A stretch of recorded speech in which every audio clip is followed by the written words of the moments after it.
কি কইছো আত্মীয় স্বজনের কথা? যখন তুমি পুরানো নতুন অবস্থায় বিদেশ যাইবা বা যাইতা কইবা, তুমি প্রত্যেকটি আত্মীয় স্বজনের দর যাইবা, কে কইবা আমি তো চাচা বিদেশ যাবো,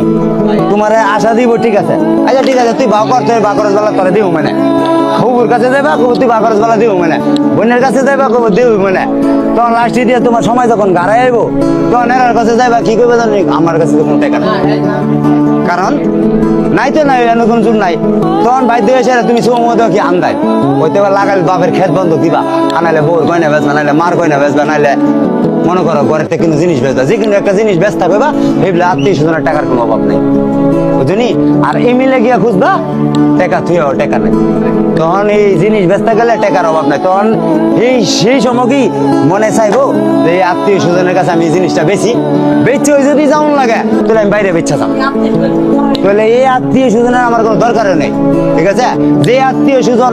10টা টাকা লাগলে দিত না, যে আত্মীয় স্বজন বিপদে বলে চাইতো না, এই আত্মীয় স্বজনের আমার কোনো দরকারই নেই।